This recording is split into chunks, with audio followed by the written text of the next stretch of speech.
everybody. I hope you can hear me. I would like to introduce Salada. This is the person I'll be coaching today. Yeah, that's me. But you guys can, even you, Brunette, you can call me just Salad. Salad is just salad in Portuguese, so you'll be Salad? fine with that. Ah, okay, Yeah, okay. So I'll be Green Boy and you can be Salad Boy then. Okay. yeah.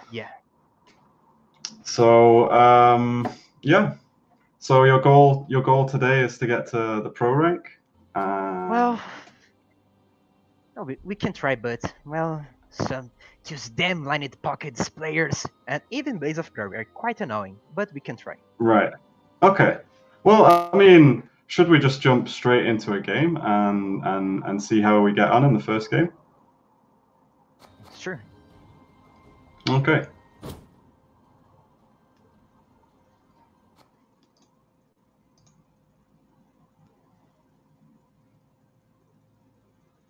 So we are playing the regular Masquerade Ball deck that you can find on the TLG website right now. With a couple of differences, though. I think we're playing the lock version, which Cam's also got to the open with as well. It's definitely a good version with to play.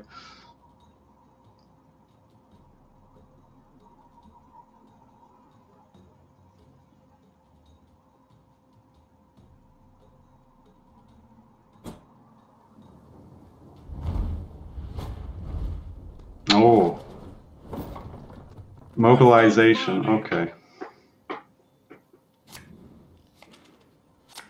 So this is strange. We're gonna have to kind of think on our feet a little bit here because this is definitely not a meta deck right now. I mean, I guess it's just Revenants. It's probably just Can Revenants. Right? can be Revenants or even Royal Guards, but it's quite rare. So what should we mulligan here? I guess we mulligan maybe the engine, the Nausicaa, because we're on red coin and engines are not particularly good from red. Double Fang. Maybe we should kick the Remedy here. The Remedy's not necessarily going to be that useful. We should definitely cycle some bronzes here.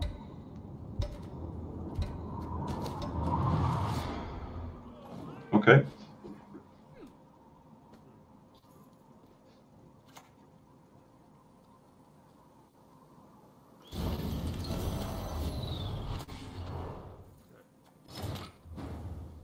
All right, so we can't poison this because of the Veil. Yes. We could consider purifying it and then poisoning it twice. I'm a little bit worried about this matchup, though. We do have the locks for later. I'm just trying to think about how this matchup plays out. What do you think our game plan should be here? Well, we cannot win and these red coins, so Our hand is very maybe bad, right? right in the maximum we can get our Queen Adalia and rope for another gold for him. Maybe we should just play the hunting packs for now. Just thin those out. Kind of keeps our options open a little bit. I think the cupbearer is really important potentially if he's playing defender.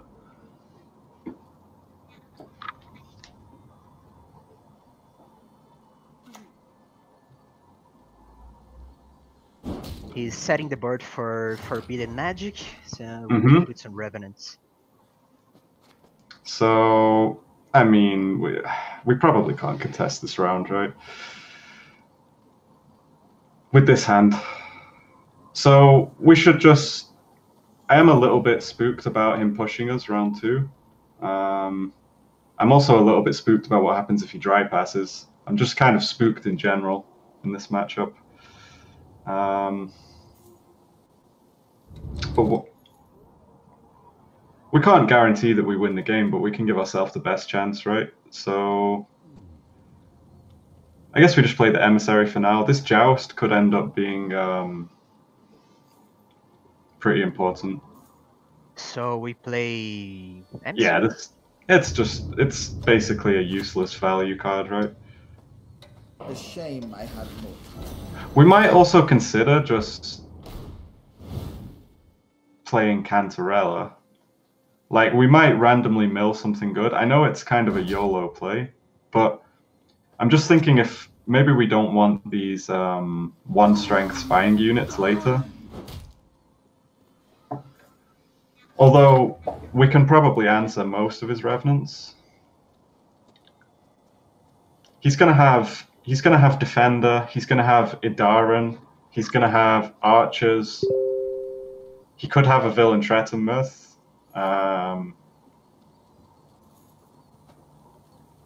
We probably won't be able to answer everything. So it's quite possible one of the Revenants gets through, and then these 1-strength spying units are actually quite bad, right? Then again, if he pushes us and we spend Joachim round 2, Cantarella could be good later. We can try find Joaquin with Roderick, but Nah, I think risky. What if we just play the Joust here on the Revenant and make him work a little bit harder for the round? Because I think the Joust here is quite good. We just killed, yeah, exactly. Because even though we're probably not going to win the round, we can make him work a little bit harder for the round, right? And that means, so he's either playing gold cards or he's playing some of his engine cards, right? Like maybe we can get an Archer out, maybe we can get another one of the Revenants out, something like that.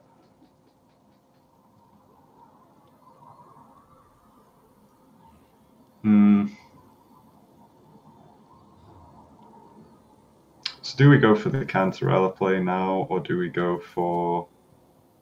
We have to hold this Cupbearer, right? Well, it's a right row, but can be good. But maybe if we can play Viper Witcher Alchemist to try get off another engine for him. But we lose the combo with Cantarella and double Joaquin, so it's pretty bad too. I would just go Cantarella here, I think. Let's right roll. Let's just make lucky. I shall be your eyes, my lord. Okay. Sure. I mean, I was considering banish Roundvid because he can get his value in round 3, just spawning a lot of Revenants. Yeah, I mean, we kind of roped out a little bit. It probably was good to banish the Roundvid. But the good thing is we just got rid of his Heatwave for kind of no reason. And there's another Revenant and his first assault, so... Yeah, this round's going quite well for us now. Yeah, just can do nothing here. I mean, we can play... So this... I know what you're saying, like you feel like we're not going to win the round, and we're probably not going to win the round, but that doesn't mean we actually have to pass yet. For as long as we have the means to win the round, we probably should. Because I think last say and round control is probably worth something. I guess maybe it's not worth that much now that Heatwave's gone. I guess if we play one Fangs of Empire on his Revenant, he probably gonna continue. Yeah, I like playing the Fang though. Like we have all of our poisons, and I'm not sure. Maybe we should have passed and just had the Fangs to defend the bleed.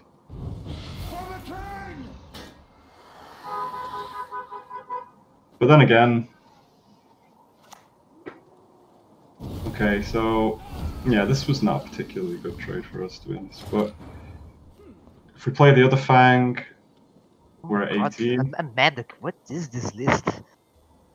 Yeah, it's just like Maddock Revenants. I'm not sure exactly. I'm not up to date with all the different Revenant versions, but if we play the Fang, we need 8 points. Can we do 8 points easily? Not really. We still can count with the right row of your leader, but yeah, not so good. I don't hate this pass. It's a fine pass. It's honest. I still a little bit spooked that he's just gonna have like too many engines. We really need those bronze locks, right? The Alba armored cavalry.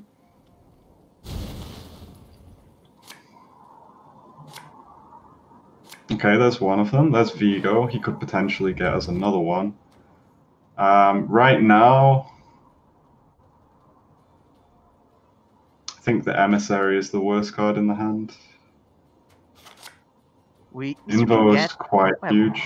We have fans and do we Warhammer. mulligan? Do we mulligan the Remedy here, because it's not doing a whole lot, to be honest, at the moment. Okay, so we did make our hand a little bit worse.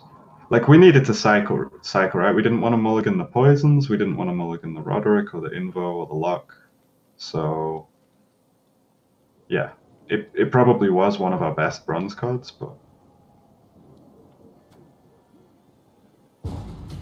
And he direct passes, which, after spending his first assault, is probably correct. Guess we can do the Viper Alchemist to just follow your heart. I think it's great display. Yeah, I don't hate this play. Let's just see what we get. Okay, so we give him the engine, right? We want the luck.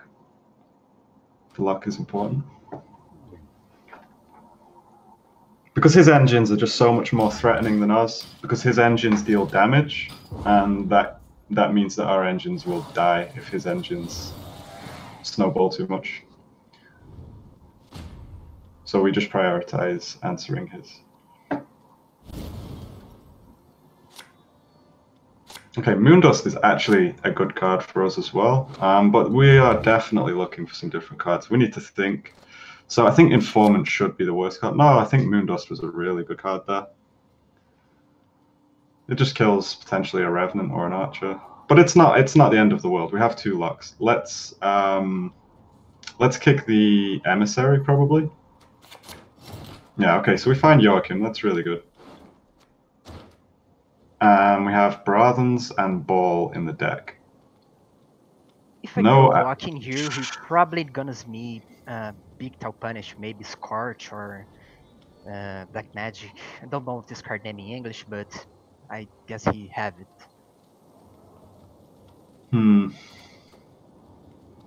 So I think Vigo is quite a nice opening for us, because the Simulate is quite an engine.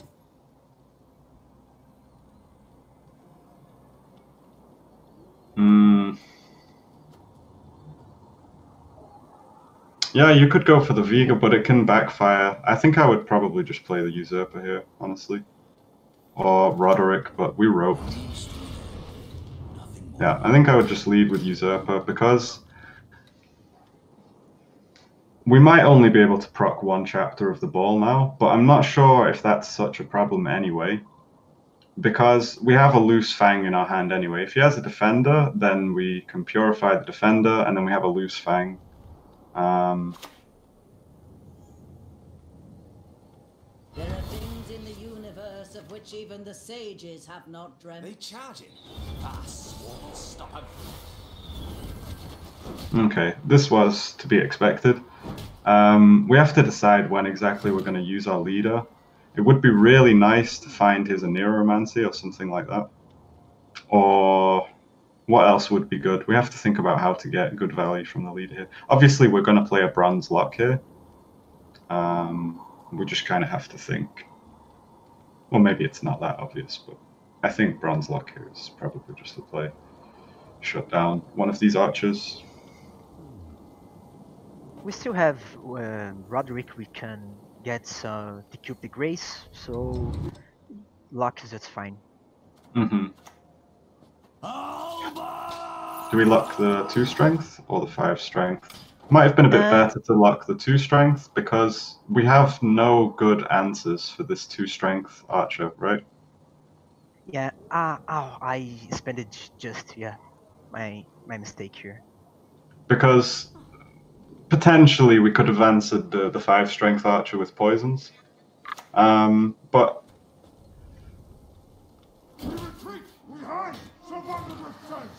Okay, so how many Revenants did he play so far? He's the last Revenant. He got one for for Forbidden Magic, one for Amphibious Assault, and now the last. So, but he could have another Forbidden Magic though. Yeah. And he could have a Villain Tret and Mirth, which would be quite scary. This is why the Moon Dust would have been quite decent here, just to, you know, like say instead of this Informant. Maybe we should just go Leader now. Yeah, let's just land the Leader. Okay, so we get Assault. That's not useful for us, I don't think. So we take the Griffin Witcher here. And I think we lock the Revenant. I think it's just too threatening.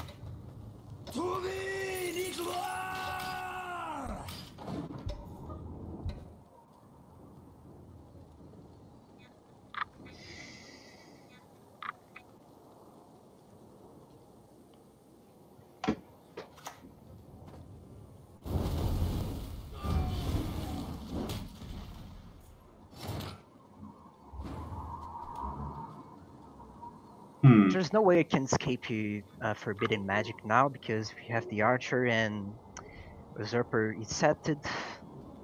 Yep.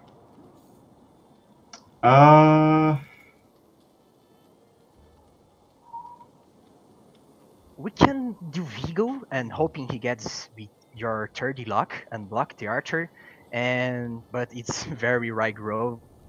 Yeah, I mean, if we miss, then at least we're getting our Assimilate engine down. Just trusting in Card's Hearth. I guess this will work. Yeah, I don't hate this play. Yeah, okay, so we missed, but now we take the Fang. Yeah, I think. And do we just poison the two? Let's just get this engine off the board. Like, it looks like a bad poison. It's not amazing.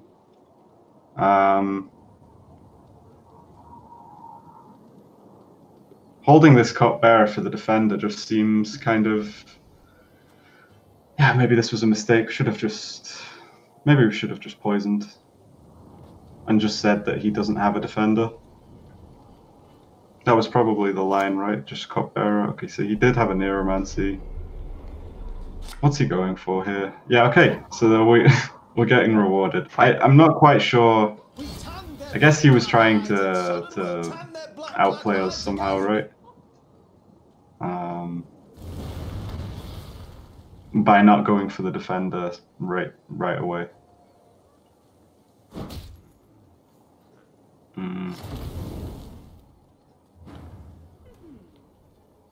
So we just purify this, I think. Well, with Purify, then maybe we can set the ball next turn. Yeah, I'm not even sure if... I guess we will still go for the ball, yeah. Kind of a shame we missed this Neuromancy, right? We could have gone a Neuromancy. Like, if we had hit the Neuromancy, like, the game would be completely over, I think.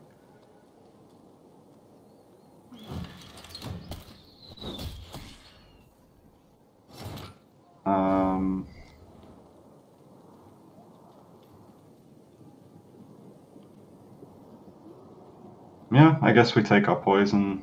So we are going to have a loose poison in the end, after all, which is because we just made the wrong choice with Vigo.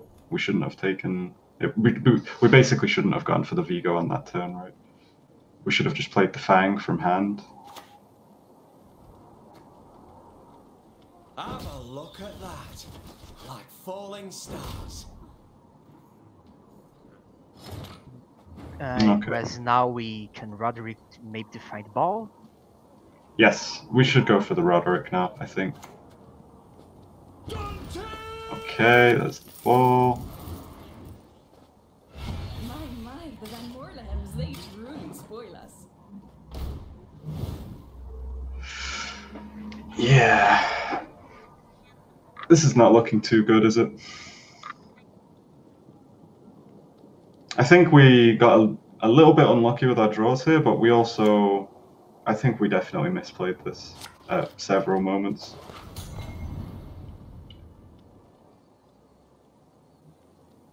So many of them. I'd have to aim. But that being said, I don't think this matchup is good for us. I think this matchup's actually probably quite bad.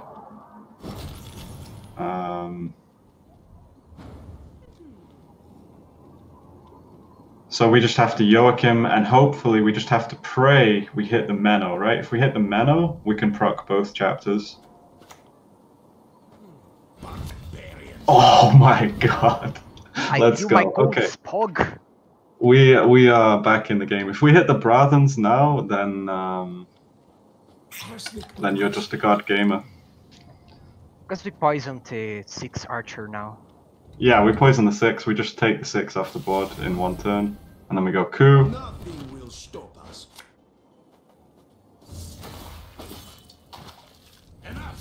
Oh my god. Okay, copy an archer. Lucky. Poison the 6. I guess we could copy the Griffin Witcher. Yeah, copying Griffin Witcher is the best. Everyone has their secrets. And I mean, it's kind of fun play 4 cards in turn with Nilfgaard. It's just completely blank. I mean, to be honest, you probably do have to go for the high roll lines in this matchup, because I think if you just go for the safe lines, you're not going to win. But yeah. Per skill, Joachim. Oddly calculated.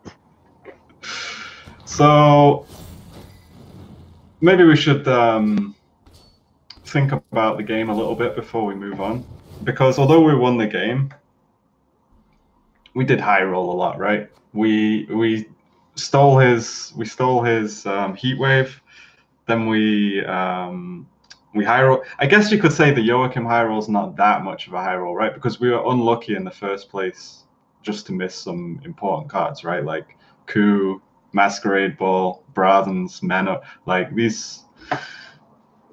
I think we drew slightly below average, right? So I'm not sure if the round 3. It was still nice how it ended up working out. We procced both chapters. We had no dead poisons. We found all of our golds in the end. Like, it was quite good.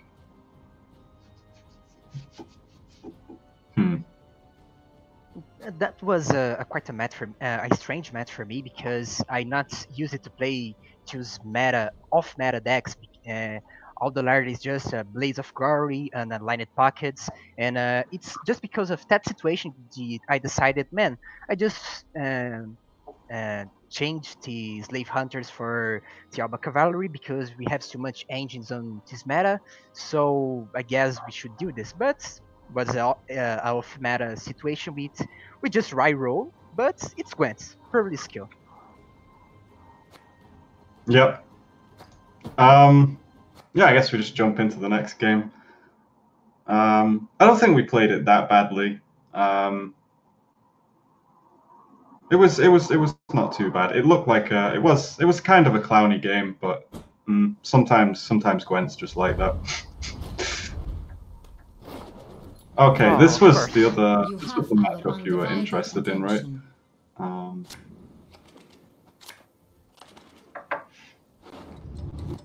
So, okay, we're on blue coin. I think Hunting Pack is the first mulligan here for sure. And then, do we want this Usurper in our round 1 hand?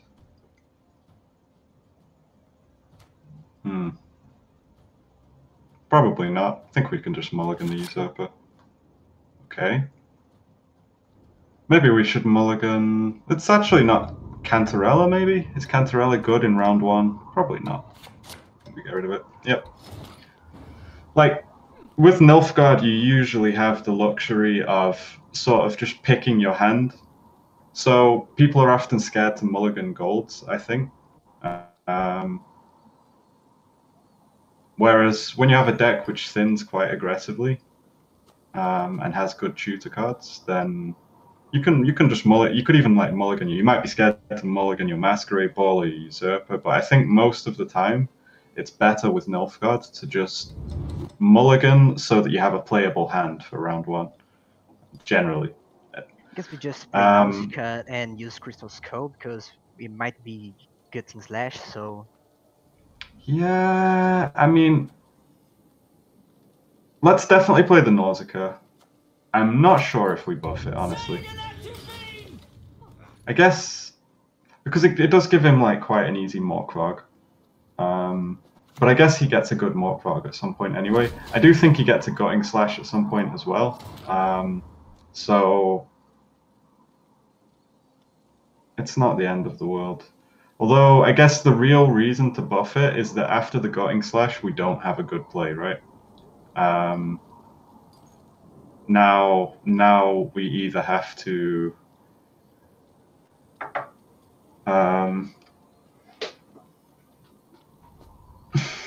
what do we do here?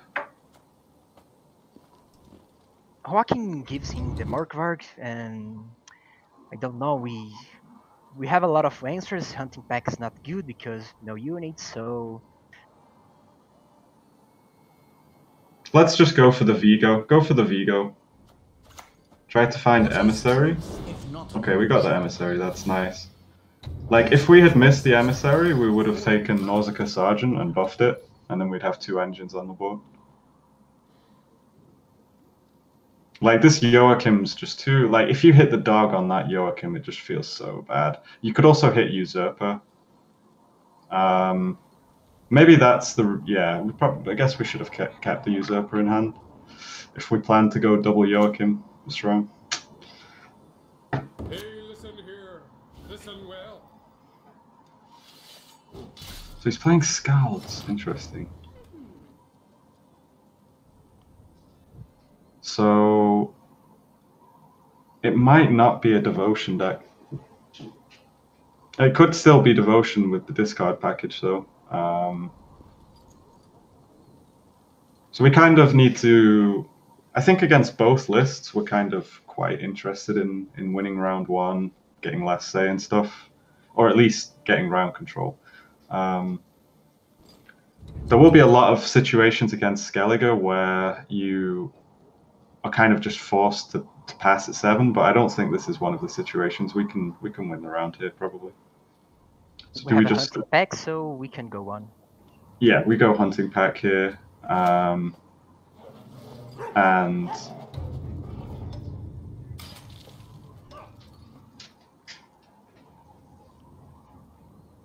we could consider just going for Joachim and Ku this round. Okay, Protector. Now, yeah, it's starting to just look like Devotion Warriors, but with the discard package. Could be wrong, though. I'm kind of not in such a huge rush to slam the Joachim here, because we could hit Usurper and stuff. We could hit Brathens, we could hit, like... We're probably gonna... He's gonna play Demon, and just make hit points with Protector, so we can use Joaquin to stop that.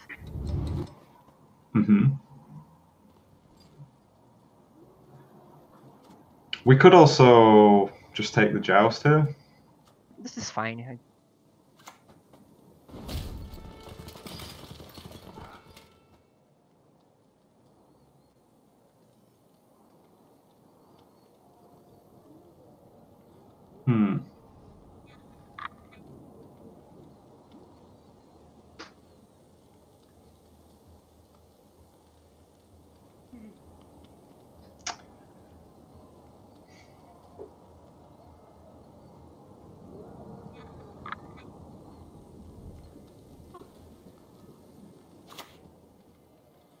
Double slash.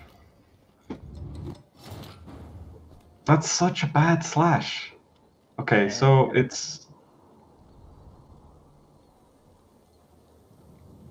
not a Madoc deck, probably, because I don't think you would play double slash in a Madoc deck. And if it's not, like, non-Devotion SK decks usually play Madoc, right?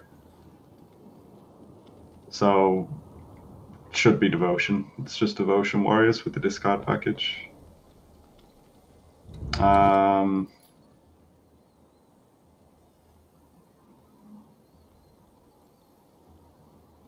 I guess we could play some bad poisons here. We could just poison the 4. Like he's playing slow as well, and we don't really need these poisons later anyway. Do we? I guess we could have used the stratagem there, but it's probably better to just use it next turn.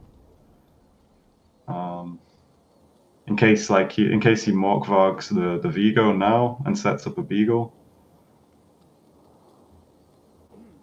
we still have the skull to protect it.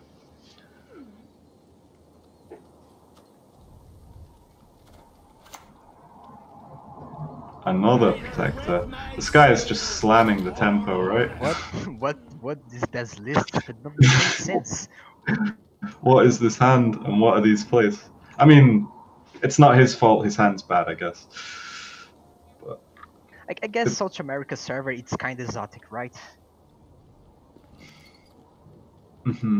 So let's just take the poison, use the skull. Because at least... Oh, no. We poisoned the wrong card. Oh my god. No, it's fine. I enter into your mind. He just... Oh my god, he have double poison. He's gonna play Moral. It's fine. Watch it. You watch it. And for the compliment, it's something I let in all card games like Magic, Red Sun, Lore. We go tout on him, and it's gonna be emotionally invested. Like, we're just... One best never Okay. I guess it didn't work, but... Yeah. Need a hand? Just chop one off. I mean, to be honest, it's not like it's super relevant.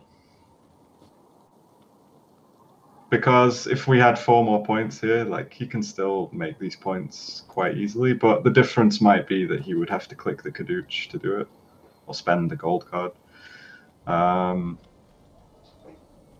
We could slam the Joachim here if we wanted to. If he spend the Morkvagging Rod 1, I'm fine with that. It's a good... Alright, let's do it. Let's slam the Joachim. Let's go. And we okay. Yeah, of course we hit the usurper. Yep. I'm but a simple loyal soldier. We should have positioned. Wait, why did we not? Just forgot. It's the one of the few level 1 usurpers I play. Okay. Yeah. We should have positioned the Joachim in between the Bear Witcher and the Kadooch. Or, yeah, in between the Bear Witcher and the Kadooch. So he plays Turgvi here. Let's activate the Usurper. Let's have our 6 points back. We want them. Yep. And now we just slam the coup, right? We've already slammed Joachim, and we already hit the worst option, which is Usurper. So, I mean, there's kind of nothing to lose at this point. We're just going to slam the coup. And if we hit Bradens now, then yeah, it's gonna be quite painful. Oh my god. Oh my god. Something that's in the future. Oh no. This is it's all gone wrong. Oh no.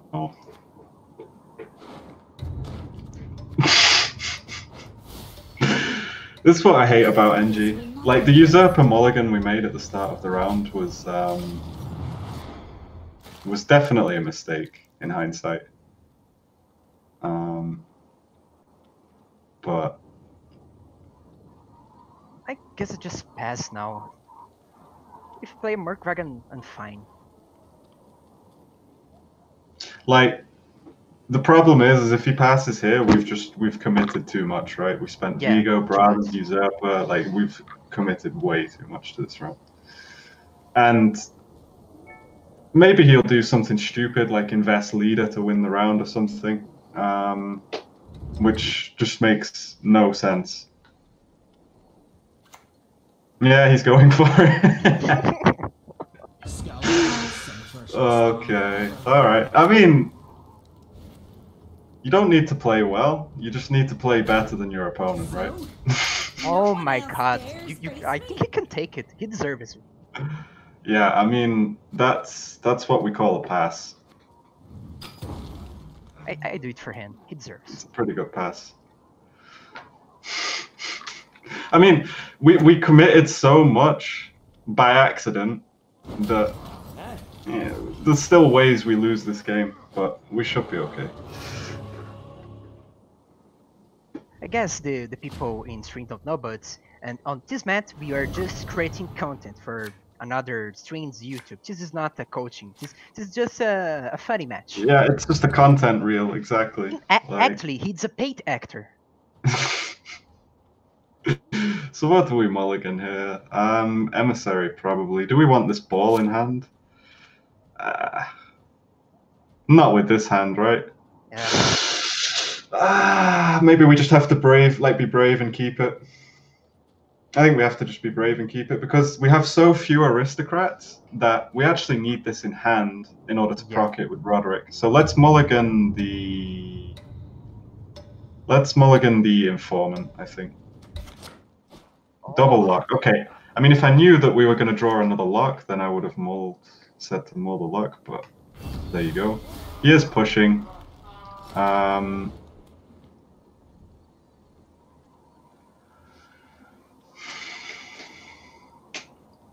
think we should lock. We should play the lock, and then the question is, do we use the leader right now, or maybe we can scare him out, right? So like, let's just take the lock and see what he does. Do we want to use the leader? It's gonna get worse if we don't use it now. Maybe we should just use it now. Probably on Herald or something. Yeah, let's go. Let's just use it. Okay. So Skjordal, raiding fleet. Yeah, okay, let's just take the Skjordal because everything else is worse. Like, realistically, we were gonna have to spend the leader anyway to survive this round, right? So we may as well just use it now. The only thing you could maybe argue is that we could have tried to play mind games and just play the masquerade, wait for him to commit a gold or two, and then gone for ball, so that he passes. Can we get ahead with masquerade ball here? No, it's a tie. Wait. What just happened?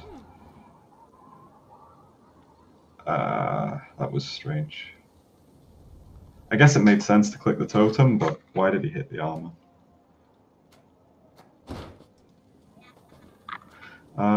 Remedy is a Bear Witcher.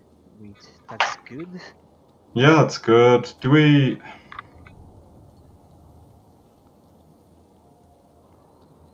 We have to think about the coup de grace as well, though. So we should hit the 6, right? We definitely shouldn't hit the ship. Yeah, we kill Remedy, the Abomination, and we have a coup de grace if goes on. Yeah. Bit of bloodletting. So we know he has Skjordal, and then the other card is Vabjorn into Blood Eagle, which could pull Harold.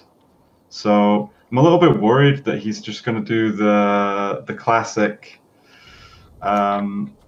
Skomegalol bleed. Now, okay, so this is Vabjorn in hand, and yeah, we're in a bad spot here, right? We're in quite a bad spot. But he go when he had the Protector on his graveyard, so it's a 9-point Herald. So I think actually, what does our top decks look like? Can I see the deck? Location, Cantarella. I think if we play the coup de grace here, he's just going to slam Vabjorn into Beagle, and then we're actually in a lot of trouble, right? So we actually have to play mind games here, I think. We have to just play the Masquerade Ball so that he passes. Hope that he passes. Even though it doesn't get ahead. Because otherwise, I think you just end up in like an even worse position, right? There was a consideration to go for this on turn 1 after he played the totem. But mind games. So he takes the pass. We keep the coup, we play the lock, and so we know he has Vabjorn into Blood Eagle, but that means he doesn't have Harold in hand just yet. So maybe we can Maybe we can stop him from getting Bloodthirst 2 or getting the Death Blow for Harold. Or maybe if he's playing Turkey and Totem, he probably doesn't have Morkvar. We need to draw the location in Cantarella here, or at least we need some better cards than this. The Cupbearer.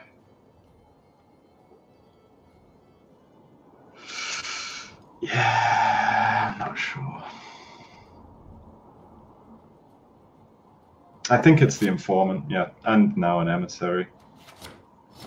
Okay, yeah. We kind of really needed that location, right? Or Roderick, so that we could recycle the Yorkin.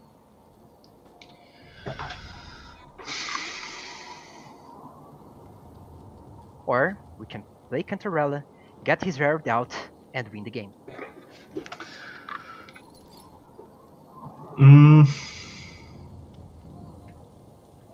We don't have. So you want to just go Cantarella turn 1? I don't think there's many hands we beat if we do that. Like we need the assimilate points on the Cupbearer, I think. So Cupbearer and hope Yeah, for a better just proactive Cupbearer, yeah. Never slip from the middle. Now we hope that he didn't draw his Herald. If he doesn't play Herald, yeah, he drew it. Opponents drawing cards. It's not fair. To arms, all of yous. You can't get free. I mean, to be fair, this isn't exactly the scariest Herald in the world, but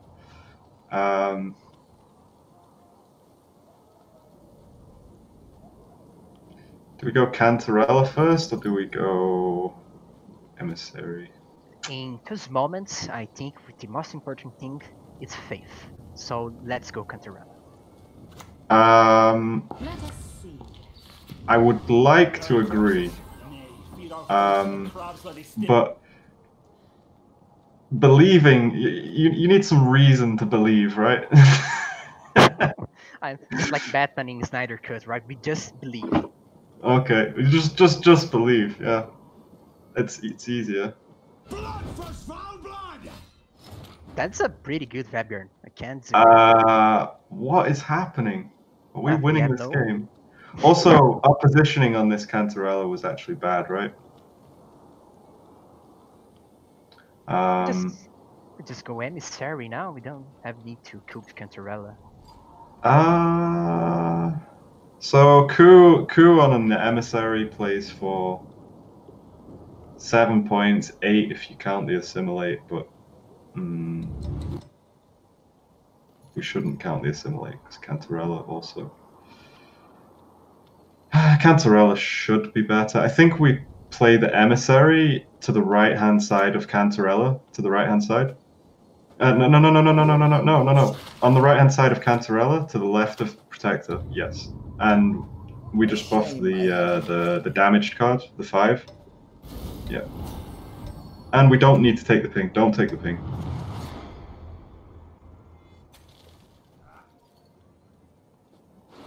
So the reason we position like this is because I think if we do go for coup on one of the agents, then we would coup the Cantarella over the Emissary. So now we stop the Protector from getting a point when we damage the Cantarella, right? Although we could just... Do we have a Herald target? But we don't have a Warrior in our graveyard, so it's Yeah, fine. so we don't have the Herald target. I didn't think we had a Herald target. Burn the homes, fell the trees, end the shiny plunder! I mean, it's still a... It's like an 8-point coup. 9 if he has another warrior. But if we're taking the coup on Harold now, then we should have done it. We know it's Blood Eagle in hand, right? We actually know his last card is Blood Eagle. It's Blood Eagle. So I think we go...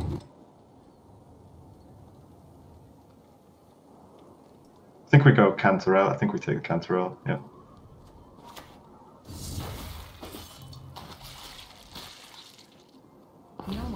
hide from me. We shall do it my way. Oh, Poggers. Okay, so we lose. Was there a way to win? What a game. What a game.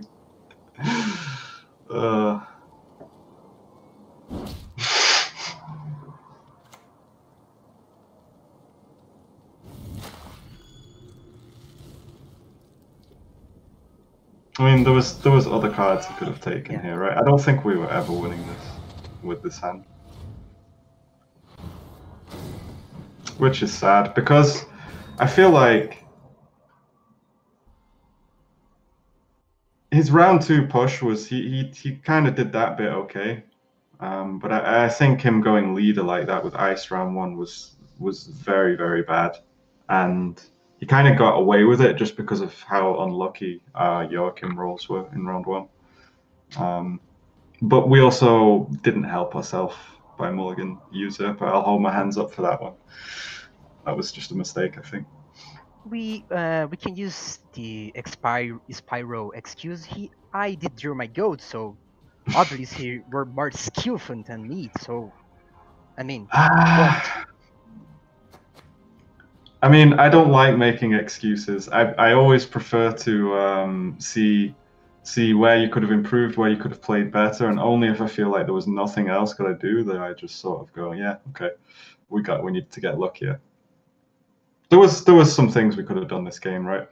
Yeah. A little bit, but we kind of just got unlucky. To be fair, we did just miss some cards in the end. If we draw the Roderick or the location, we're winning. But he bricked his Vabion. Now he bricked his Vabion because he got greedy, right? So because we saw the Vabion in hand in round 2, right? So that means that he drew the Blood Eagle on the last mulligan. So he just YOLO'd a last mulligan, and I don't like. It seemed like he'd drawn all of his golds. I'm not sure which gold he was missing. Maybe he was just looking for a slightly better bronze, right? And then he got punished. So that was kind of his own doing there, I think. Kind of bad if we had a Duchess, and in round 1 we could possibly have a great target of Coup de Grace and steal his Herald and make some points and probably winning. But yeah, he just played some Bear Witchers and unlucky. Yeah. Well, we go again, I guess.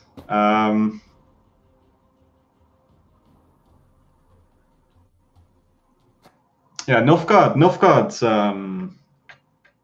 it's one of the more difficult decks to play. And from what I've seen, it's quite difficult to play with somebody else.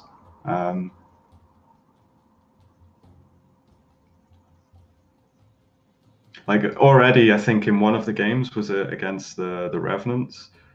There was a turn where we probably should have played Roderick, but we just couldn't because we'd roped too much, right? And it wouldn't have ended well if we went for that play.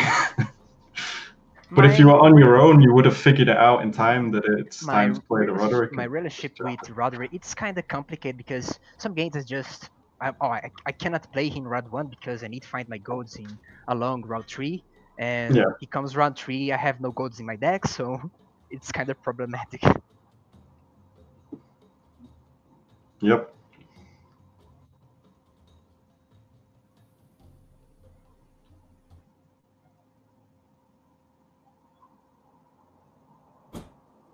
Yeah, maybe mulling Usurper and Brathens round 1 with Nilfgaard is just not such a good idea most of the time. It's kind of just a habit of mine with Nilfgaard to sometimes mulligan those cards. That's quite nice.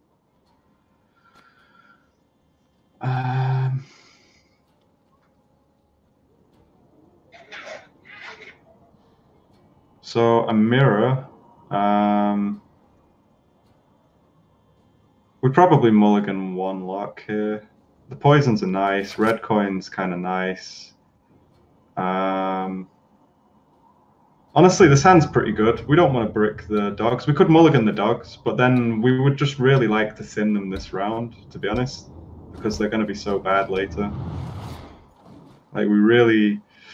So I'm not sure if you're that familiar with this mirror, but what happens in a long round 3 is the board will just get clogged very easily. Like, both players' board will fill up very quickly because of all of the spying units. And it just... It's not... There's not much agency to outplay your opponent, let's put it that way. There's a lot of RNG factors that can decide the game. So really, if you want to give yourself like some kind of agency of winning this game, rather than it just being like a coin flip or a 50-50, we probably have to win round 1 and push round 2. Do we just play Nausea? Yeah, we just play the Nausicaa. It's always good to try and figure out what your macro is at the start of the game, because if you don't know what your macro is from turn 1, then, you know, like, say you play, let's say you just play and you don't try to win the round, right? Like, let's just say you play some bad cards, you're like, I'm not really going to contest the round, and then you're like, actually, yeah, I probably should be contesting the round. It's too late, right? So you have to know what you're doing, like, right from the get-go. I think a lot of games are actually decided in the first, maybe not the first few turns of the game, but... He's giving me a really good target to make some poisons, but... Yeah. He slams the Joachim.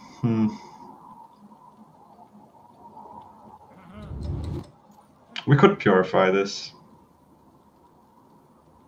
It's not a horrible purify. We don't have our own Joachim, though. That's the sad thing, which makes contesting this round a little bit trickier. Cupbearer is a very good card. I would go for the Purify, though, because at the very least, it's not guaranteed, but there's definitely a world where this just allows us to stay in the round and fight for the round, and, you know, that could mean getting, like, a Brathens from him instead, like, that we wouldn't have got otherwise. Or he passes and then we get the round. The hounds have got to scent.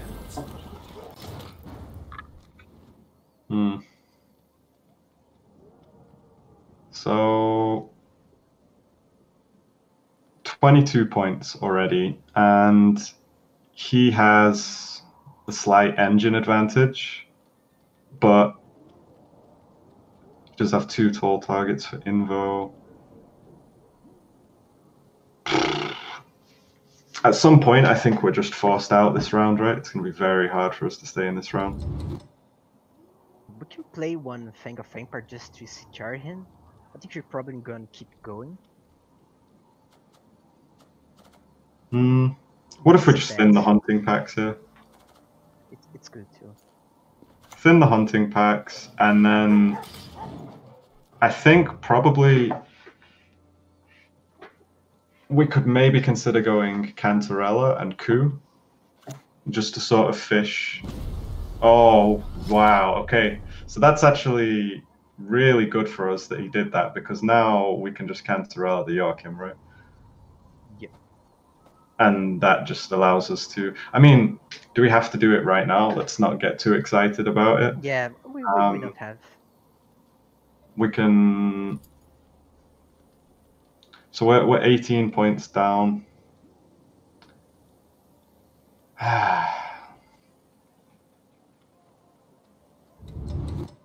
What if we invo his Cupbearer? Because then it gives us the poison for the Fang. We don't have to do it, though. What good cards was Brahans and the Zupper, but getting out to... it's a fine play. Yeah. I think this is an okay play, because there's only a few situations where Invo is really good in this matchup, and I know that sounds like really dumb, but there's a lot of situations where removing a unit from the opponent's board is not that good. This guy, imagine we had like Leo or Ivar or something. It'd be so good. But yeah, we just slam Cantarella here, and does it get us ahead?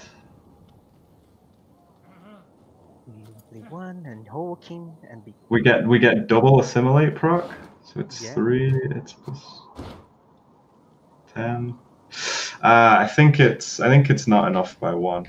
Maybe it might not be, but I guess we could play the Fang first. Yeah, let's play the.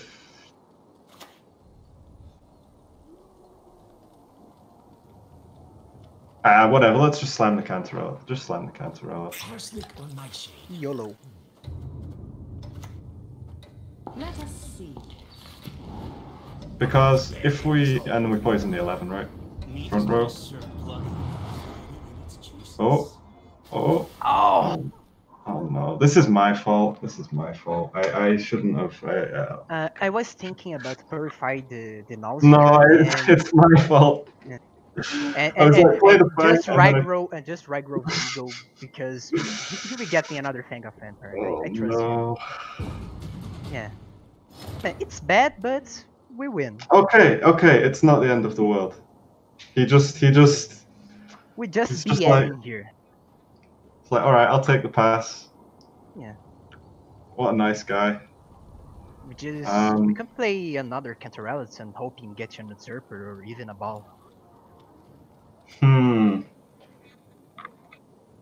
Well, I think we want to push.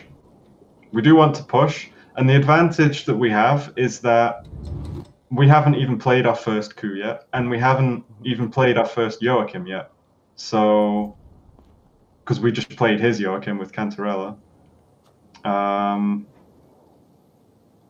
think I would just go either the Lock or the Emissary here. I'm not sure which is worse or better. I think Emissary is the worst. In a long route, I probably can lock some Lady or Slave Hunter.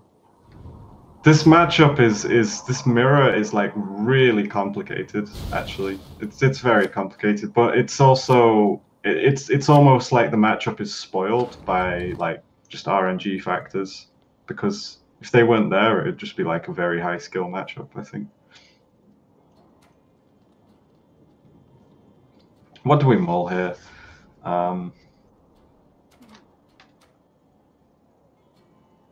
I think it's Emissary. I think okay, Fang is that's not a terrible kick either.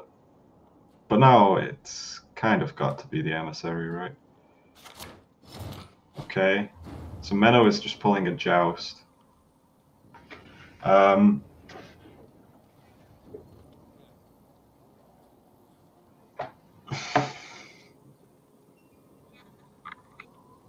May a long round 3 with Nilfgaard Mirror is a completely mess. No, we don't pass it. We don't pass it. So we have to just figure out. And I don't think we play Masquerade Ball either. I think what we do is we just build up slowly here, right? Right. So maybe we go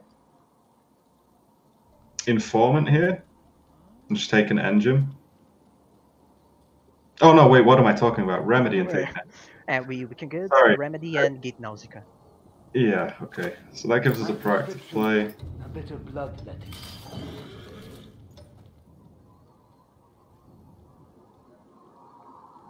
And how many poisons did he play so far? He played Cupbearer, right? He just goes YOLO Cantarella. Okay, and he bricks on mana. But honestly, it could be worse, right? It could be worse. Right. So we have a dead Manho in hand now. We do. So we're just gonna have to. We will mulligan the coup away next round, right? So we're gonna have to keep this Menno in hand, which is a little bit awkward, but it is what it is. We're basically We're just trying to soft bleed him here a little bit.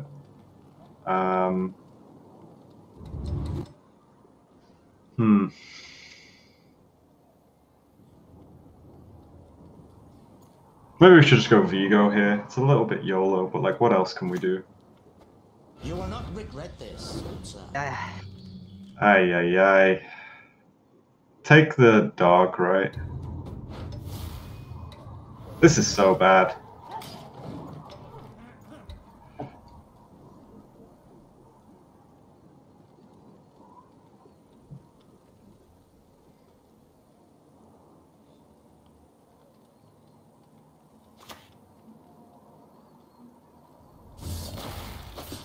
Why wouldn't you? And now he gets my ball, probably. Lucky. Yeah, he's I should trying to. advise, my lord. Okay. Oh, Okay. it's okay, it's okay. And we still have a pass. Okay, now this is a pass I think we could consider taking because his coup is gone. He spent both of his coups.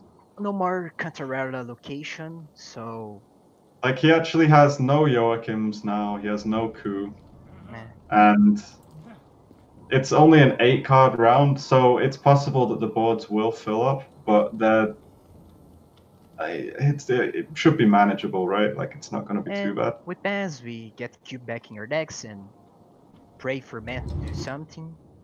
He also spent Invo as well, right? So we both committed Invo. It's probably just the pass. It's a shame that he bricked the Menno. Would have been nice to just stay in, but this hand's just a bit too awkward.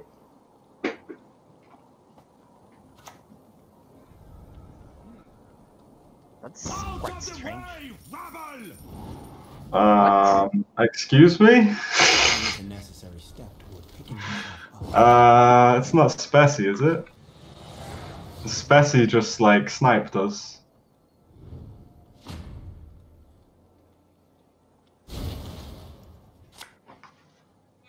He must have sniped us. Okay, location. We spent our Cantarella, so the location, I guess it can still be useful. What are we looking for here? Let's be quick. We need to mulligan the coup, right? The Menno's bricked. We have another thing. Mulligan the coup. Mulligan the coup. It's because otherwise Menno's bricked. And then what's in the deck? We're still looking for there's lots of goals we're missing. We have Yennefer, Usurper. Oh no. Okay, let's mulligan. Let's I think we mulligan the Informant. And I'll explain why. And if we mulligan a unit there, we actually make our Joachim worse, right? Break their bones and spirit! Whereas now I think we're actually guaranteed on our golds. Yes, we have guaranteed Usurper with Joachim. My loyalty is to Imperial coin, not to the face depicted thereon. A shame I had no time. This is So- a strange defender. Okay, so we've seen him play Defender. That's 9 provisions. We've seen him play Warrior. It's 8 provisions. So he must have caught the location, maybe? He's just playing Warrior in Cantarella. Yeah, Warrior in Cantarella instead of location in Cantarella. And then the Defender, what's he playing that instead of? Maybe Vigo. So he's probably caught like Vigo on the location, right? Yeah. It's fine. You could go for Masquerade Ball here with Roderick. Yeah. You could also just play a Poison. Playing a Poison is probably fine as well on the brands. Drinking can be hazardous to your health. Because I guess we're losing engine points. He played the defender for ball. That's A superb specimen, truly. We're losing engine points by playing these Fangs, but we're also not giving him poison targets, right?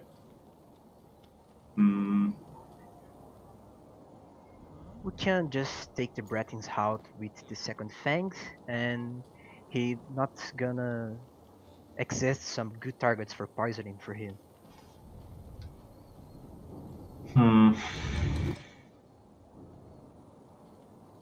Yeah, okay, let's just play the Fang, sure. This defender is a little bit annoying for us because we would like to use Informant on the Dame, for example. We would like to lock the Dame, for example.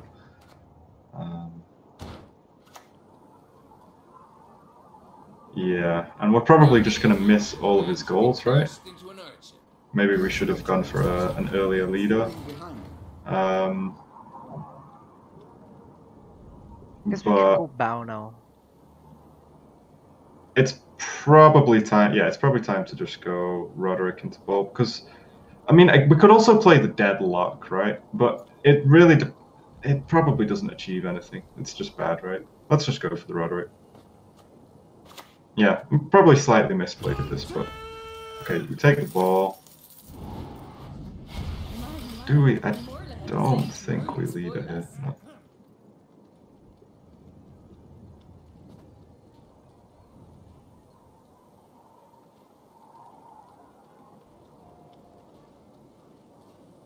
Rather just go leader after the Bradens. Oh my. Yeah. What? Patience is not a virtue. Weird. To have.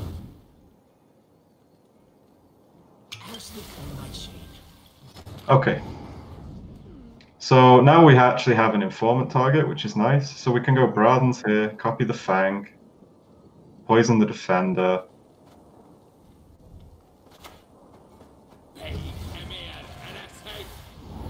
Her grace will not be pleased.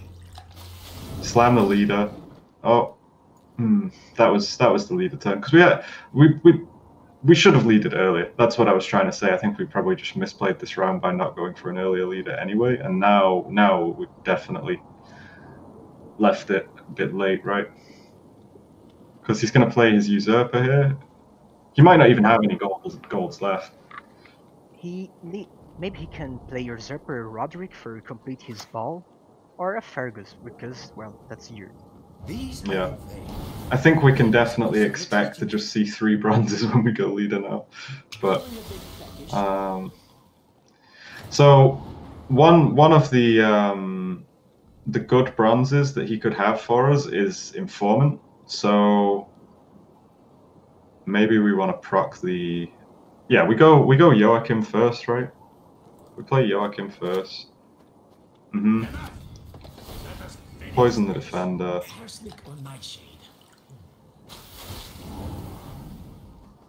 And now we go leader. Okay, so at least we know his hand. It's The aristocrats. Yep.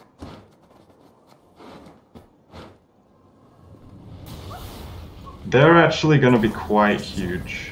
And I think we poison. Yeah, we just poison the Dame.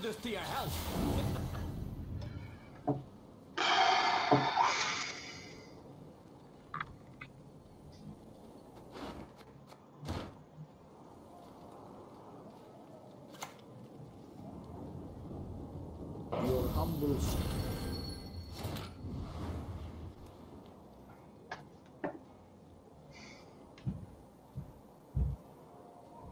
So, cooing the informant for a Fang is going to end up being more points than Joachim into Usurper, which is actually crazy, right? You have 2 aristocrats, and even with usurper we can't just follow his side. So I think coup in Duchess is the best because usurper is now dead in deck. Yeah, I mean, we should just. I guess we've left this a bit late. I just play the luck, play the luck, play the luck. It's useless. Play the luck. Like we just rope too much to do that. I don't think the sequencing matters here. I think we might just be losing though, because these seditious aristocrats are actually chonkers. Long live the Emperor. Yeah, we definitely misplayed with the leader this round though. Just a peek. That is all I need.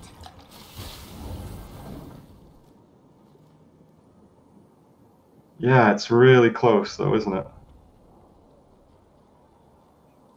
I guess not actually, because our mentor is probably not that many points. I think he played all of his golds.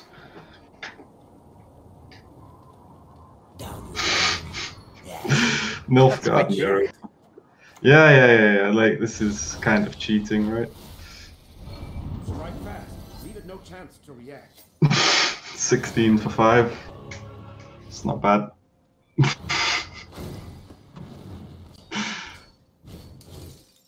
Should have tacked in Siegfried, says Spyro. That's kind of funny. Yeah. Siegfried would have been quite good here. Wait, how much would have Siegfried played for? I guess it was like 5 spies or 7. No. So the first one dropped as a 13, and the Yeah. second was a 50. Yeah. So like, would have been like a 23-point Siegfried or something.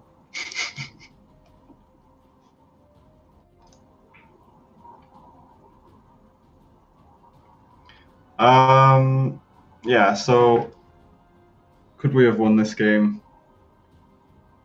Probably there was a line for us to take, right? I think we going for the ball early was just a better line. I feel like I'm not doing a very good job of coaching here. I feel like most of the stuff I'm recommending is just bad. I guess that match was very strange because who keeps the 3 last bronze cards, and that's if we kind of go leader soon, we could probably win picking some gold of him. But he was smart, very smart. Adopt him. Yeah, I do think his version's just a bit greedier. It wasn't an exact mirror, but like those seditious aristocrats, like compare the seditious aristocrats to our 5-point luck. Like, he had 15 for 5, we had a 5 for 5. Like, that's kind of just what cost us the game, right? We could have min-maxed a few extra points, but how much did we lose by in the end? We actually lost by a lot, right? We lost. Yeah. I think we lost by like 8 or 9 or so. So sequencing, if we got like a better leader, maybe some more. Didn't he poison our Dame anyway? I think our Dame got poisoned, so any extra value we would have got on that would have been irrelevant.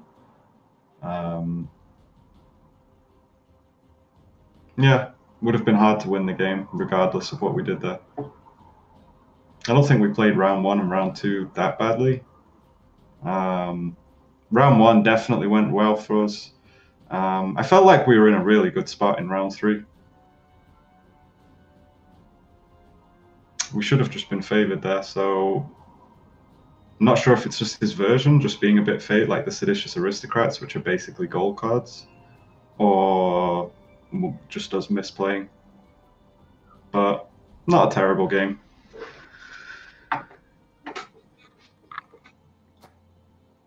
So that's 1 win and 2 losses. Not the best win rate at rank 1, but we definitely have time to go for another game if you'd like to. We can go. We can maybe change the deck. I have all the list on TLG meta report, so.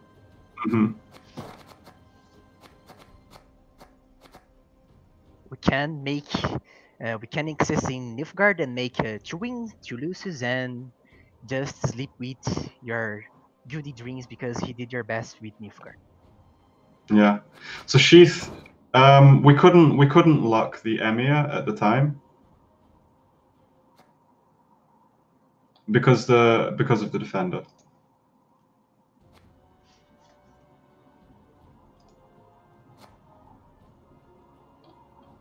Let's not get out of this coaching negative. 2-2.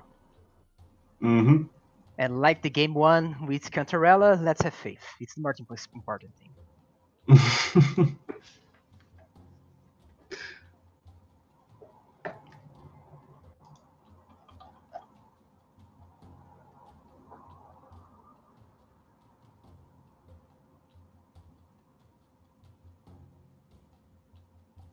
Yeah, we definitely should have locked the Emir. Sorry, I thought you meant we should have locked it earlier. Yeah, locking the Emir was I think we ended up locking the Brothens, right? It's just because we roped. We didn't have like we played the lock because there was just not much time. Playing Nilfgaard on the co-op is really tricky, to be honest.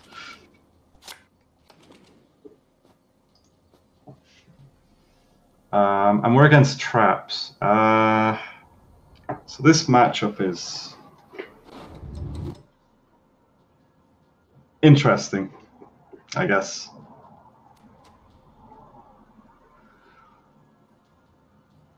So we're on blue. Poisons into Smatfeed won't be very What if we good. kick the remedy? I don't think remedy's doing much this round. And what about Cantarella? I don't think she's doing much this round.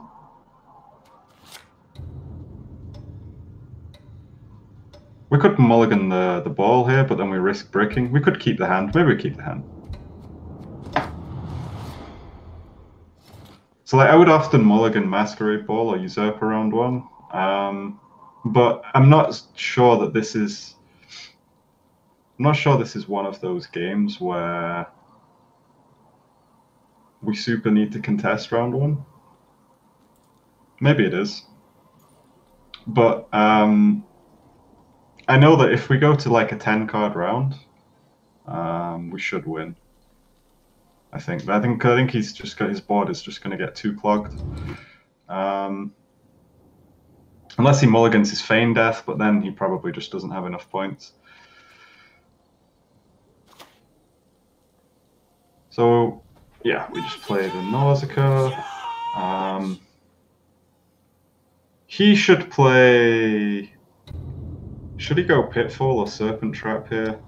Don't know if it's worth it.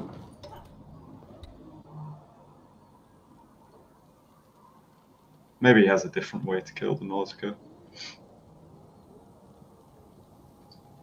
We have no idea exactly what version of Deadeye Ambush he's playing.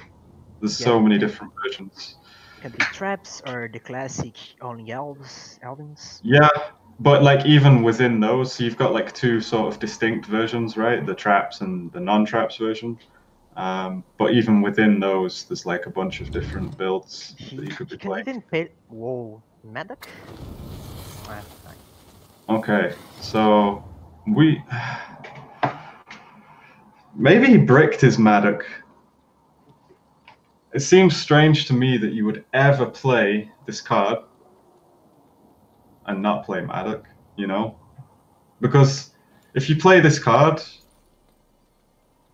there's nothing to stop you from playing 2 D-bombs and then just like one other bomb, and then you already have enough bombs for Madoc, right?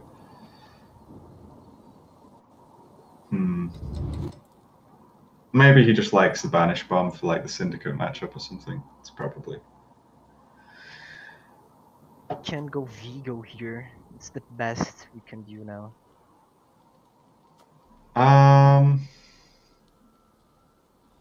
What if we just play Proactive Lock? We just play the lock for 5 points in the front row. Yeah. It's not the end of the world. By the way,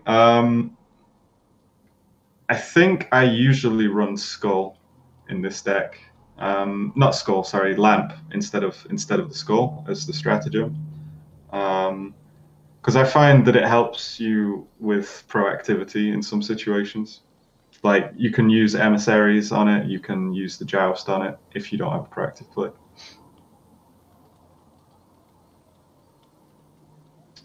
It's debatable whether that's correct, but that's kind of how I would prefer to play. Especially with these locks. Yeah, it's these locks, right? The locks, you're playing locks instead of slave hunters, and slave hunters are proactive, right? So with this lock version, you're actually struggling a little bit for proactive plays. Why is he roping so much? He played his card. I know I rope a lot, but I don't rope after I've played my card, usually. That's just rude.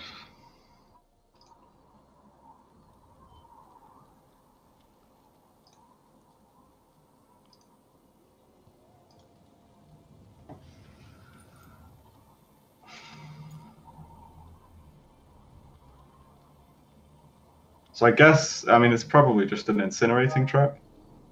We don't have any spying units. We can't really just play like a proactive joust here. It's just quite bad against Serpent Trap. Is it that bad though? This is bad. Let's not do this. This is just a bit weak.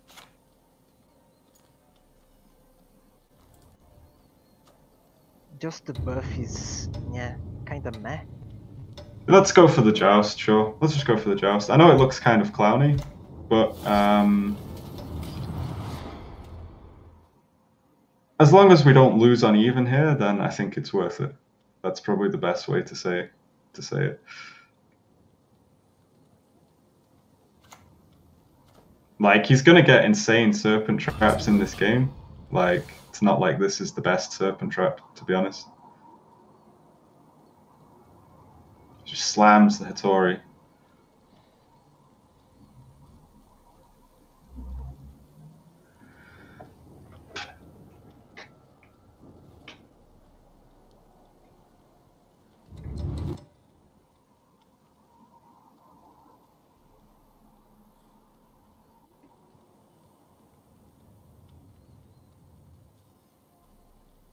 So it's Serpent Trap, right? And he's basically considering whether to flip it immediately or wait for a better one.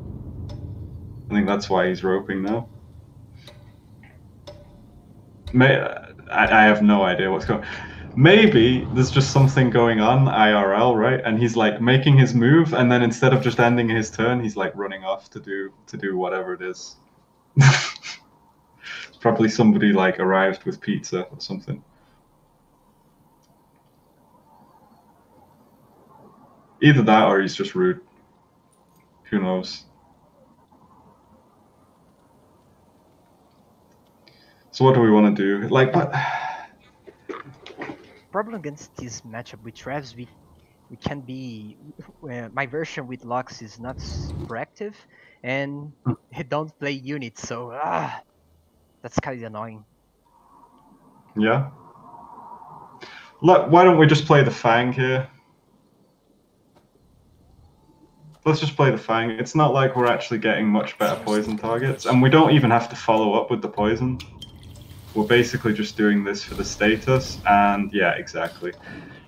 We don't want to play Brathens into an incinerating trap.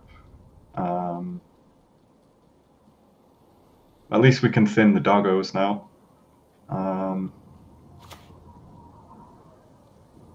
He goes Maxi. Your magic can't harm me. No magic can.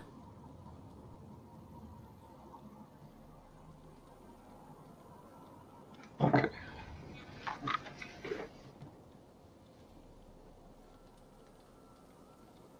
So what's this other trap? Like, if it's not Serpent Trap, what trap is it?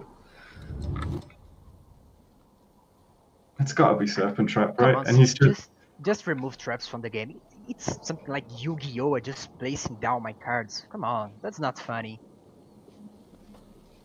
Like, too much mind game. I'm almost certain that it's a Serpent Trap, and he's just greeding it out for no reason. He's taking a lot.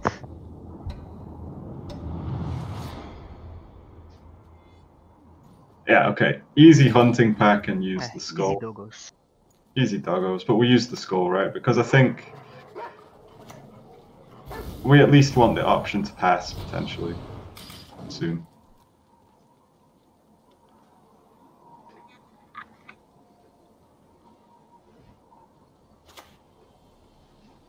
Okay. There's no way it's Horn, right? Is it actually Horn?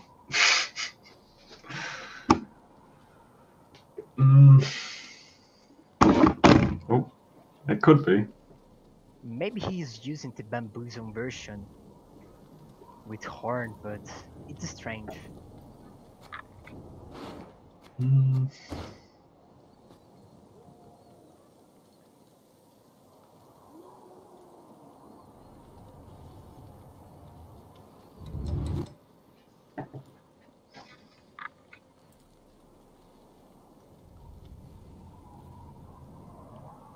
kind of just don't see the reason to play in here, to be honest.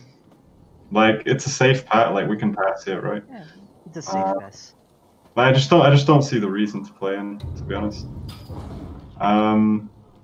Because the only reason to play in here would be if you say that we're just going to get 2-0'd, right? Like, if you just say this is a bad pass because now you get 2-0'd, which I don't think is true. Because realistically, if we were to win the round, we don't gain much from last say, and we would just be dry passing him anyway. So why waste golds to win the round when we don't care about last say or round control?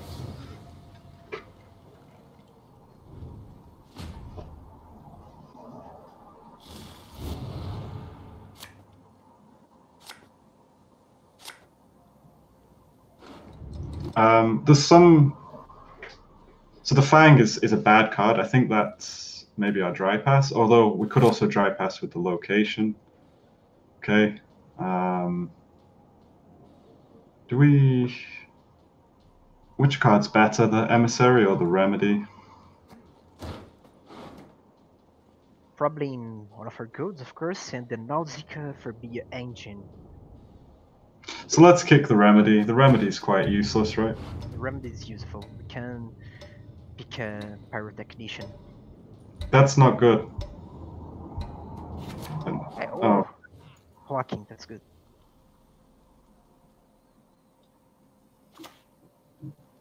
Oh, okay. That's a solid way to start the bleed.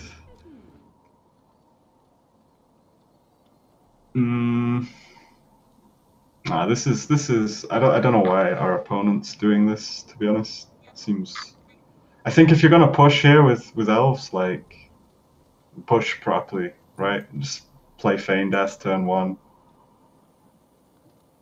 But this is just giving us a card for no reason, I think. Do we just go Vigo here? Vigo or Bradens? Front row, play. Oh no. Okay. Take the. We can't take the Emissary. Let's take the Informant. And then use the Dragoon to move the Vigo into the front row. So you would play him range row.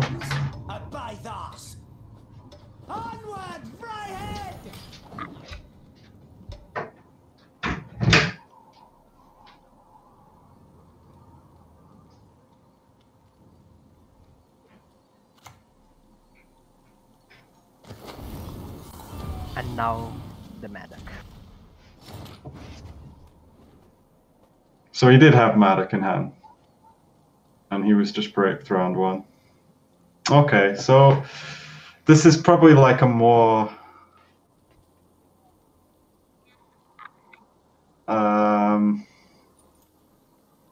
like he probably isn't. He's not going to be playing elf payoff cards. He's probably not playing cards like Isengrim and Yavin. It's more like a no unit. Kind of like a no unit / elf deck with Feign Death and stuff.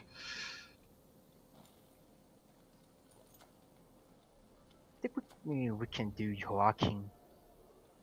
Because Joachim, yeah, Joachim. Yeah. We could just slam. Yeah, I like it. I like it. Mano, it's coup. Go, go, go, go. Be quick. Nothing will stop us. Very good. Oh, very nice. Perfect. You're quite talented with Joachim into Menno into coup. It's I think it's a bond. It's a destiny. Look at how much better it is, though, right? Than just say a Joachim. So instead of having, it's like it's just 9 points better, right? It's like just 9 points for free, basically. I think now it's the Serpent Trap of his hand, because the first was for an ABR, so. Or not. What do we think this trap is? And it's kind of hard to say because if I was in his spot, I could play the the Serpent Trap. Yeah. Or but he started the round with a Brigade, so I think he's just playing cards and hoping just I throw my golds, right? Because don't make any sense that bleed. Mm-hmm. I think Remedy it's the most fine play because we don't give him a gold or something, or even Emissary. Okay, make your play, because we roped. I'm sorry, I need to be faster with some advice. Uh-oh. Yeah, that's fine. Okay, it was Pitfall. That's really good. So, I mean, I liked your play because realistically, it would have been hard for us to avoid playing the Karate. Serpent Trap at some point. And like now we have no specials in hand, so if he does have Serpent Trap here, it's not going to be good. I guess we play one Emissary and maybe location with the Alchemist. Roping Garafa Ildain or Yevon. I think it's a little bit greedy to sort of play. You know, it's just a 5-point play, right? I'd rather play. Well, I mean, I think you would rather just play for points here because we've already been greedy by keeping the ball in hand, right? So I don't think we should be greedy with the location. We can leader now and just discover what. I would no. Just play the Emissary. I think it's fine. You can stall for a turn. I think we're doing okay here. Please wait, Your Excellency. Behind. As long as we don't get scorched. You spell it. I was cursed now. Getting scorched would suck.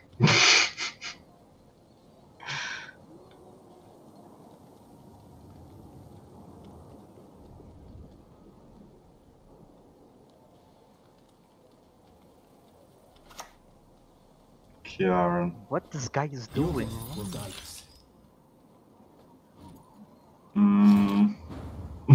Oh no. Surely he doesn't have an Igni, right? You see, we can play Brehens and copy the Brigade and just make his Igni out. Moving one of your 9 points to melee row. I think we're not gonna fall into his shenanigans. I don't believe him. He's not got an Igni. We're just gonna be brave, right? I guess it doesn't take us much we can go Brathant into an Emissary. Yeah, let's just slam the Brathans. Slam the Brathans into. I think it's the most points, right? The Emissary. And boost the Pyrotech. Pyrotech, yeah. No, Pyrotech, yes, okay. And now we've played around Igni to an extent. I don't think we have to respect him here. Like, we have Usurper, we have Location. Which trap is this? And he played one Serpentine on Flaming Trap. We have the Pitfall Trap here. I think it's a Serpent Trap, but we don't have any specials in our hand. It's probably Location and Viper Mentor, and just. I think it might be Crushing Trap, to be honest. Like, he's probably thinking that Crushing Trap is bad next round. Let's just play it now and see what I can get out of him. So we do Mentor or Alchemist now? Mentor. I think we've already been so greedy with the leader and the Masquerade Ball. I think it's best to just play for points with the location here. Yeah. To be honest, maybe we should have slammed. Like, I think we're fine. I think we are fine here, but I think maybe we played this quite greedily. I think we were quite greedy, like holding the leader. Okay, so he just slams Verno and just tries to 2-0. Okay. It might be a it's a Serpent Trap. It's just a Serpent Trap. We shall Oh, This Alma. this is why you should do some maths, right? Like he just went all in with his leader, his best card, but we only need 3 I points. guess Like, we should have him put Vernor, Siohon, Nili, and lead it first, but yeah. can I see the deck? So we have Roderick and Cantarella. So, and we also have Coup on top of the deck. I think we should play the ball here because I feel like our only lose condition at this point is that we play the usurper and then we don't draw the aristocrats to proc the ball and then we lose Yeah, the ball is fine. potentially. Whereas this is just the safer option, right? Oh my, the Van Moorlands, they truly spoil us. Like we're a card up, we have a leader, usurper, probably Joachim and Coup. And we have Cantarella and location, so he uses the Karachi, he uses Faint Death, we have a Lancer. It should just be game over. Yeah.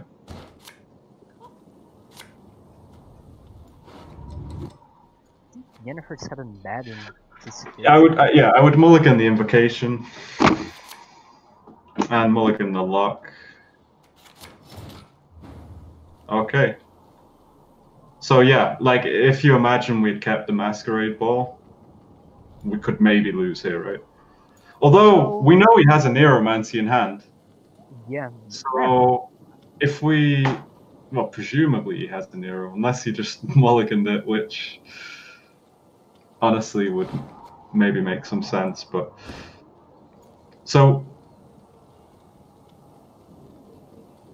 we can break down yeah, with let's Usurper, leader shuffle. to Ronero, and Cantarella into something good. Don't we just location. shuffle the Joachim and then go? Oh god, we're roping. Be quick, be quick. Shuffle the Joachim. You need to be quick. Shuffle the Joachim, go leader, and usurper. Yep.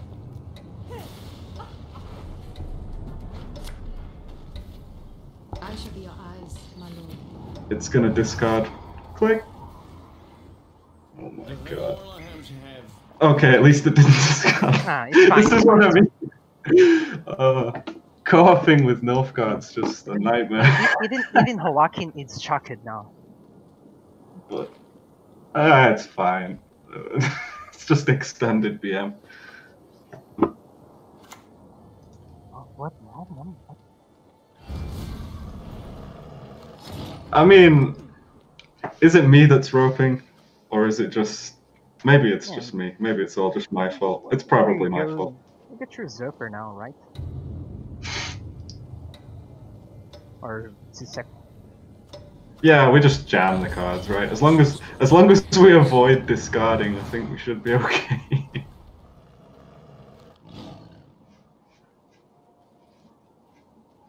So usurper should have been front row, right? So that's probably. We just win now. We just Yeah, we just slam the coup, right? Slam the coup on the Joachim.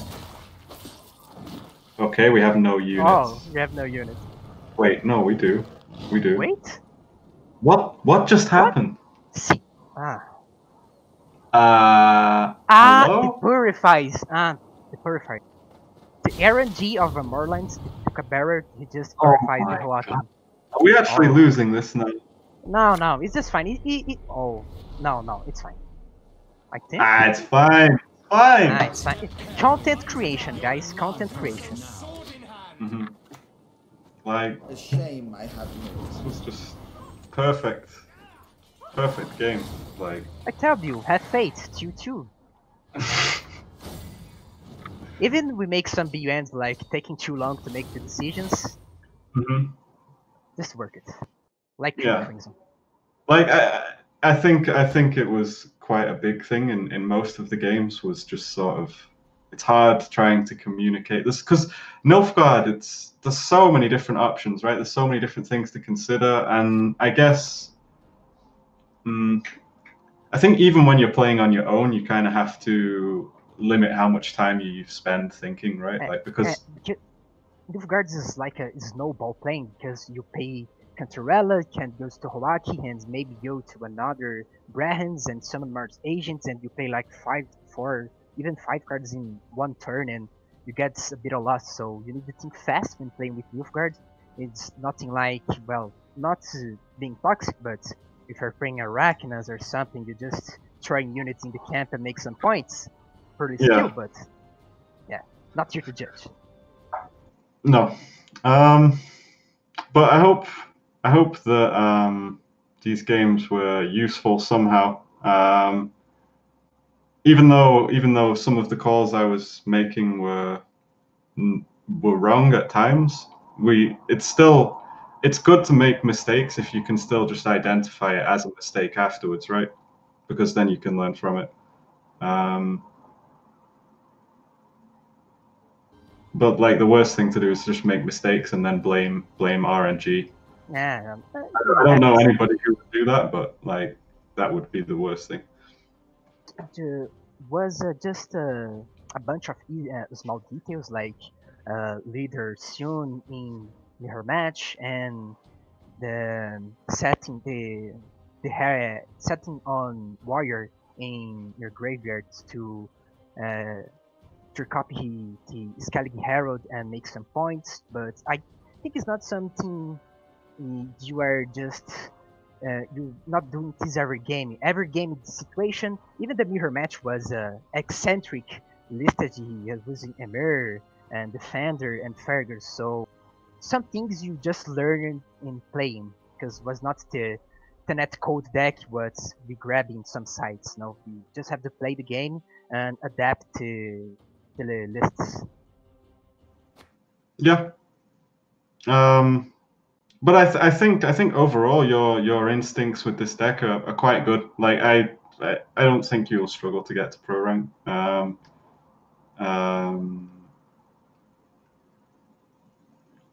I think the most important thing with Nilfgaard is just obviously having enough time to actually make the play you want to make. But it's kind of just identifying whether you want to win round one or not. Because if you're not going to win round one, it's often best to pass relatively early.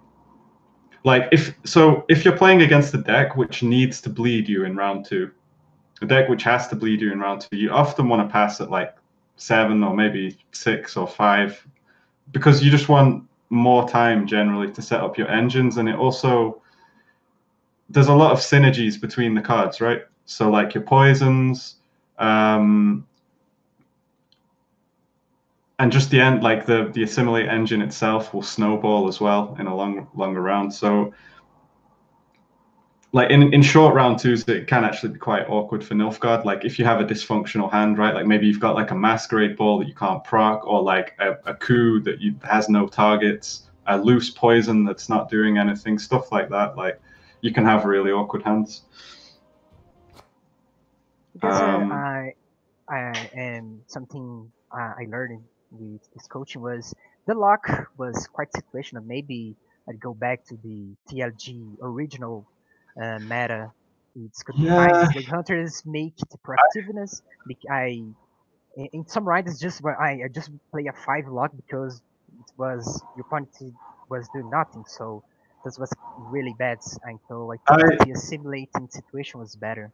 Really, really. I Better. really prefer the slave hunters. I think I think you I think one way of looking at the locks is you're sort of going against the grain of the deck to play them because the slave hunters are just so good in this deck. Like such a good Joachim target, it's going to proc so many times from assimilate. It can set up coup. It can be like really. It can have like some insanely niche use, like game-winning use in a couple of matchups actually, like the Nilfgaard Mirror and against Arrakis Queen as well. In the Nilfgaard Mirror, it basically creates a bit of space on their side of the board, and then gives you room to play your spy. And against AQ, it can you can set up coup on sorry. Again, it just allows you to play your spies on like a full board, which is just a really nice card to have, I think. The locks, your opponent has to have like a really sort of threatening card for you to want to lock it instead of just playing your own engine, right? Like I think the Revenants game was probably the only game where we were happy with the locks, Yeah. to be honest. Because their engines are actually scarier than ours. I put it to Lux because of Cleaver and Drill, but we just go to the ladder and no line pocket, so yikes. We have some Mirror and Scalig. The lucky one's really good, maybe in Emmer on the Mirror matchup, but I think in general, in the most situations, Sleeve Hunters can be really better than Lux. Yeah. But if you want to have two versions, because you might want to play, I think I would say if you're going to go Slave Hunters, you could play like TA or Crystal Skull or Lamp. You could play any of them, to be honest. Probably TA or Skull is correct if you go with Slave Hunters, because you shouldn't have problems with proactivity. But with this exact version with the locks, I think I would definitely switch the stratagem to Lamp. It can make like a really, really, really big difference on Blue Coin. There was a couple of games there where it was quite awkward for us on Blue Coin.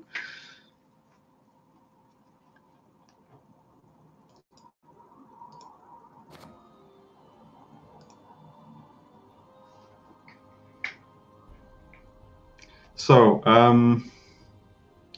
is there any questions that you maybe have?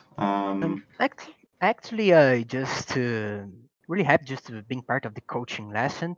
In fact, I was quite surprised to win the coaching because I entered in TLG Discord and another TLG members like Specimen and Spyro Discord because I told you before the stream starts because here in Brazil we don't have any content creator of Gwent, so we just have to adapt yourselves and just have a coaching with you.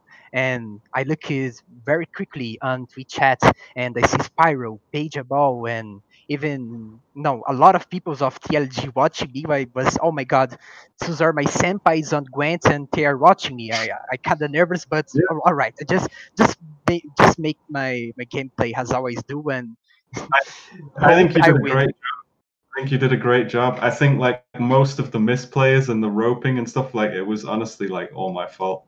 So yeah, I'm kind of the one who should be embarrassed, I think. No, it's fine. The most important thing, and both of us, we have some fun. We jump Yeah, some yeah, right it was roads. good fun. That was very very fun. Even without don't climbing too much in the ladder and make a choo. The fun is the most important thing. Yeah, you'll definitely get there if you play some more games. I think. So wait, so we lost to Nilfgaard and we lost to And Skelliger. Skellige game. I feel like so the Nilfgaard I felt like we should have been winning in round 3, but his version was just greedier. And then Skellige, yeah, we got super unlucky with the Joachim pulls, right? It happens. I think overall we did okay.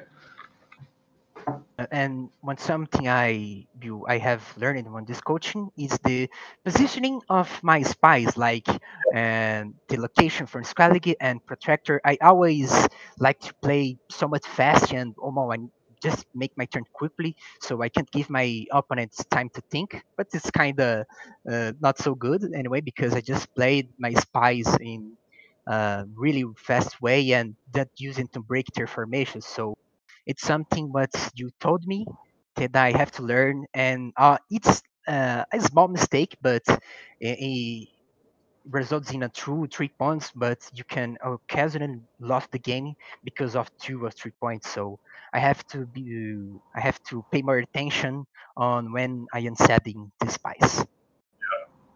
That's the thing. Like the min maxing the points with Nilfgaard, it's like really hard actually. Like the timing of the leader, timing of like most of your cards actually, and then a lot of your cards have like multiple options as well. So like there's so many different things to consider when playing Nilfgaard, but I think the main thing is just don't overthink it, right? Like don't do a Green Knight and just rope to the last second. Just try and find like a decent play, and then once you found your decent play, just play it. Because it's just not worth trying to min-max like a couple of points and then discard.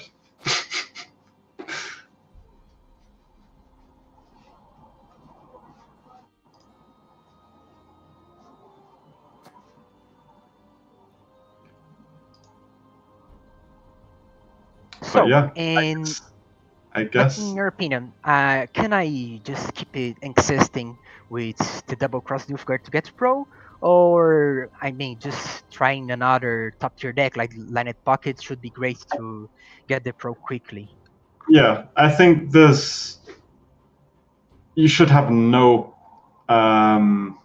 if you understand the decks, you should have no issue getting to pro rank with the top tier decks. Just because they're just so good. Like Line Pockets, Nilfgaard, Arrakis Queen. There are others which you could consider like cookie cutter decks. And you could also say that maybe AQ and Nilfgaard are not really tier 1 decks, but they're definitely strong. There's some other decks that you could play, like Traps. You could play Keltullus, although a lot of people don't like Keltullus, myself included. Northern Realms. I'm not really sure I would recommend Northern Realms right now, which makes me a bit sad because it's my favorite faction. But you could play Witches, or you could play. I saw some people playing Witches. They cut Keldar for Vanilla Geralt, which makes some amount of sense because Keldar's so bad against Syndicate. But yeah, you could just play some kind of a Witcher setup for now, potentially.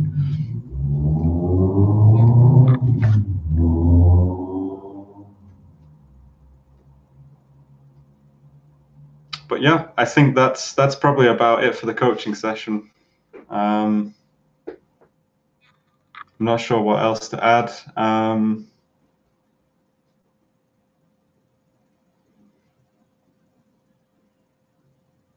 You should have no problem, I think, with Nilfgaard.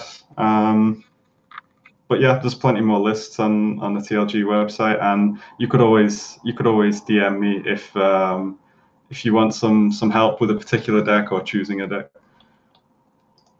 Well, I should be a very big honor for me, but count something like a repetitive. But before T3 ends and the coaching lesson and everything, just wanna thank everyone on TLG to make the coaching series doing something really good in Gwent community. Our card game is not so big, but I love it in bottom of my heart. I played since the beta, so I'm still here. I'm still standing. Even CD doing some nerfs like one provision to not real, but okay, I love it, you. But even I get the Cyberpunk pre-order to get a card back.